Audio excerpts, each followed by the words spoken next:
Hello everyone. आज हम आपको एक बहुत इंपॉर्टेंट कॉन्सेप्ट समझाने जा रहे हैं जो कि है डायबिटीज इंसिपिडस और डायबिटीज मेलाइटस में अंतर क्या है। बहुत सारे स्टूडेंट इसमें बहुत कंफ्यूज होते हैं कि व्हाट इज डायबिटीज इंसिपिडस और व्हाट इज डायबिटीज मेलाइटस। तो सबसे पहली चीज हम आपको बता दें, जो डायबिटीज इंसिपिडस है वो एक पिट्यूटरी या हाइपोथैलेमस का डिसऑर्डर है, जबकि जो डायबिटीज मेलाइटस है वो पेनक्रियास का डिसऑर्डर है। ठीक, क्योंकि डायबिटीज जो इंसिपिडस है, डायबिटीज इंसिपिडस एडीएच या वैसोप्रेसिन की डेफिशिएंसी से होता है, जबकि जो डायबिटीज मेलिटस है वो इंसुलिन की कमी की वजह से होता है। अब आपको अच्छे से पता है कि जो एंटी डायूरेटिक हार्मोन है वो हमारे वो हाइपोथैलेमस में बनता है और उसको पिट्यूटरी ग्लैंड जो है पोस्टीरियर पिट्यूटरी में स्टोर होता है और वहीं से रिलीज होता है।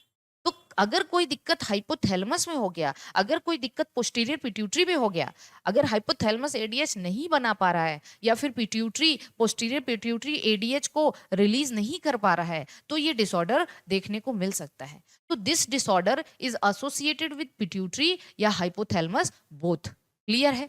अब इसमें हम बात करते हैं कि एंटी डायूरेटिक का फंक्शन क्या होता है। तो आपको पता है जो एंटी डायूरेटिक हार्मोन है इसको हम वाटर रिटेंशन हार्मोन भी कहते हैं। वाटर रिटेंशन हार्मोन इसलिए कहते हैं क्योंकि ये हमारे किडनी के जो नेफ्रॉन होते हैं उनकी डीसीटी और कलेक्टिंग ट्यूब्यूल से लार्ज अमाउंट ऑफ वाटर का रीअब्जॉर्प्शन करते हैं बॉडी में या ब्लड में।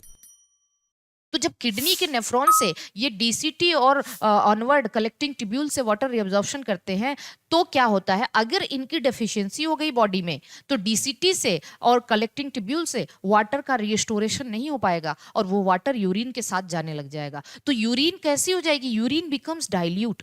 यूरिन डाइल्यूट हो जाएगी और इस अवस्था को हम लोग डाईयूरेसिस के नाम से जानते हैं। डाईयूरेसिस का मतलब डाइल्यूट यूरिनेशन, और यूरिन का अमाउंट भी बढ़ जाएगा।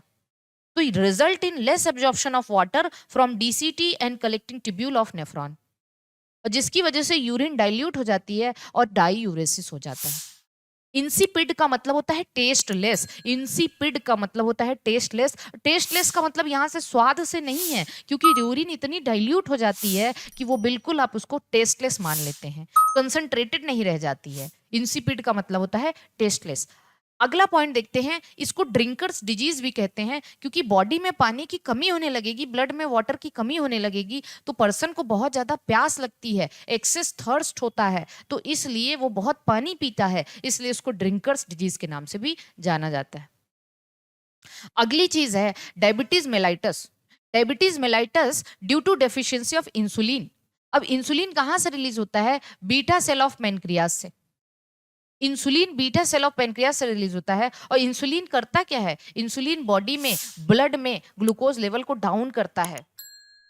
अब अगर ये हाइपोग्लाइसेमिक फैक्टर है, अगर इंसुलिन की कमी हो गई तो ब्लड ग्लूकोज लेवल बढ़ जाएगा, इस कंडीशन को हाइपरग्लाइसीमिया कहेंगे। और वो ग्लूकोज लेवल जब थ्रेशोल्ड वैल्यू से ज्यादा हो जाएगा तो यूरिन के साथ पास होने लग जाएगा। यूरिन के साथ जब पास होगा तो इस कंडीशन को ग्लाइकोस यूरिया कहते हैं।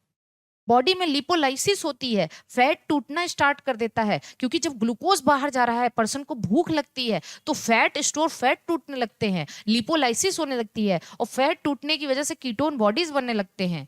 कीटोन बॉडीज बनने लगते हैं, और कीटोन बॉडीज इतना ज्यादा बनने लगते हैं कि वो कीटोन बॉडीज भी यूरिन से पास होते हैं, इसको कीटोन यूरिया कहते हैं। कीटोन बॉडीज में आते क्या हैं, कीटोन बॉडीज में एसीटोन आते हैं, एसिटिक एसिड आते हैं, ठीक है, एसिटिक एसिड आते हैं, ब्यूटायरिक एसिड आते हैं, ये सब फैट के टूटने के प्रोडक्ट हैं। इस पर्सन को, इसको 3P डिजीज भी कहते हैं, क्योंकि इसमें बहुत ज्यादा यूरिनेशन के साथ साथ बहुत भूख लगती है, एक्सेस हंगर, और बहुत ज्यादा प्यास लगती है, एक्सेस थर्स्ट, इसीलिए इसको 3P डिजीज के नाम से भी जाना जाता है। हालांकि जो इंसुलिन, ये जो डायबिटीज मेलाइटस है, ये आगे भी दो तरीके का होता है, टाइप 1 डायबिटीज, टाइप 2 डायबिटीज, जिसको हम insulin dependent diabetes, insulin in non insulin dependent diabetes के नाम से जानते हैं। अगली वीडियो में हम पक्का इन दोनों के बीच में डिफरेंस बताएंगे कि टाइप 1 डायबिटीज और टाइप 2 डायबिटीज क्या होता है। अभी आप एक छोटे से कॉन्सेप्ट के साथ अपने आप को जो है ना, ये अपना नोट कर लीजिए, इसको एंजॉय करिए। अगली वीडियो में हम टाइप 1 डायबिटीज और टाइप 2 डायबिटीज, जो कि डायबिटीज मेलिटस का ही टाइप है, इसके बारे में जरूर डिस्कस करेंगे। चलिए, ऑल द बेस्ट, मिलते हैं अगली वीडियो में।